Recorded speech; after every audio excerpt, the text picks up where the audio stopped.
Once upon a time, in the ancient land of Akoma, there lived an evil queen named ABENA. Her evil deeds cast a dark shadow over the once thriving kingdom, leaving its people in perpetual fear. ABENA's sinister nature manifested early, as she deceived her way into the royal court, using dark magic to mask her true intentions. Once crowned, her insatiable greed drove her to levy exorbitant taxes upon the citizens, plunging the kingdom into economic hardship. ABENA's reign of terror extended to her treatment of the wise elders who served as the kingdom's council. She silenced their voices, banishing them from court and severing the invaluable connection between wisdom and governance. Through manipulation and deceit, she turned loyal subjects against each other, fostering an environment of distrust that grounded every fabric of Akoma village. One of ABENA's most evil acts was her abduction of the kingdom's beloved storyteller, Kwame.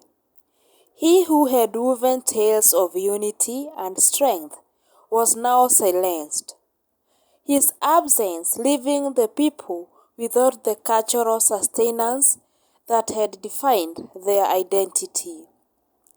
ABENA reveled in the despair that gripped the kingdom, relishing the power of weird over hearts and minds. To secure her reign, ABENA sought to extinguish the flicker of hope that remained. She also imprisoned the kingdom's skilled artisans, crippling the flourishing arts and crafts that once brought joy to the people. The vibrant tapestry of Akoma's cultural expression unraveled under ABENA's malevolent rule. ABENA's cruelty had no boundary. She manipulated the kingdom's youth, poisoning their minds with false ideologies and turning them into loyal people. The schools, once centers of enlightenment, became eroding foundations of critical thinking that had sustained Akoma for generations. The kingdom of Akoma, once a beacon of prosperity and unity, languished under the tyranny of Queen ABENA. The people yearned for liberation, a hero to rise and vanquish the evil that had taken root. Little did they know that amidst the darkness, a spark of resistance flickered, ready to ignite the flames of hope and restore Akoma to its former glory. As the malevolent Queen ABENA revealed in her oppressive rule over the kingdom of Akoma, a mysterious illness began to afflict her. The once proud and calculating ruler found herself weakened, her health deteriorating at an alarming pace. The people who had long suffered under her tyranny couldn't help but murmur about the justice that seemed to be catching up with their tormentor. The illness manifested in strange and debilitating ways, as if the very essence of her evil deeds was consuming her from within. ABENA's once regal demeanor transformed into a contrast agony, her body contorting with each passing day. The court physicians, perplexed by the mysterious ailment, were unable to provide relief, as if the spirits themselves had turned against the wicked queen. The whispers of the kingdom reached the ears of all those who endured ABENA's cruelty. Some saw her suffering as divine retribution and manifestation of the spirit's displeasure with her malevolence. Others believed it to be as a result of a curse cast by those who had suffered under her oppressive rule. Regardless of its origin, the once feared queen now became a pitiable subject of scorn and derision. ABENA's mental state began to unravel, mirroring the chaos she had sown throughout a coma. Her once sharp mind, which had devised schemes to exploit and oppress, now succumbed to paranoia and delusions.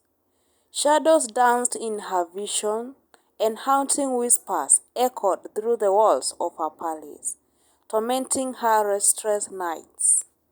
The court, once under the iron grip of Queen ABENA, now witnessed the erosion of her authority. Her decrees became erratic, her judgment nonsensical. The kingdom, sensing the vulnerable of its once mighty ruler, began to stir with whispers of rebellion, as those who had long suffered under her reign saw an opportunity for rebellion. In a desperate bid to regain her health, Queen ABENA turned to forbidden rituals and dark magic, hoping to strike a deal with malevolent forces that dwell beyond the mortal realm.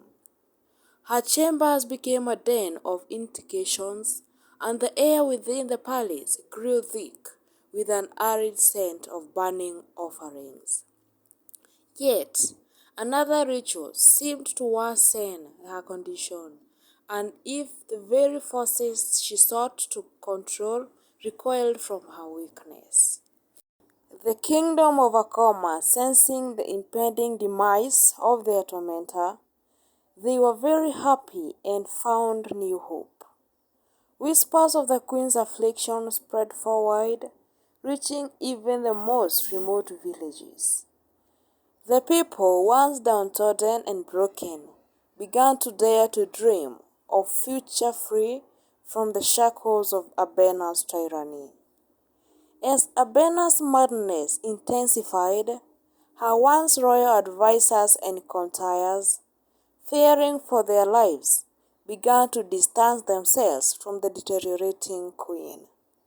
The once opulent palace echoed with the hollow sound of solitude, a stark contrast of the genre that had defined ABENA's rule. In her mad state, ABENA's actions grew increasingly erratic. She would scream at unseen entities, lash out at imaginary foes, scream all the time.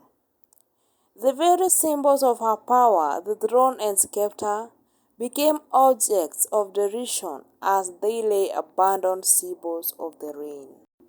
And now the Akoma kingdom stood at the crossroads of a new kingdom era, ready to rise from the ashes of tyranny into the dawn of the most just and hopeful future. The lesson learned from this story is that we should not rely on evil powers and magic powers because anytime they will turn against us. I must say thank you so much for watching this wonderful story. Please consider subscribing, like, share and comment on this video. Let us meet in my next story.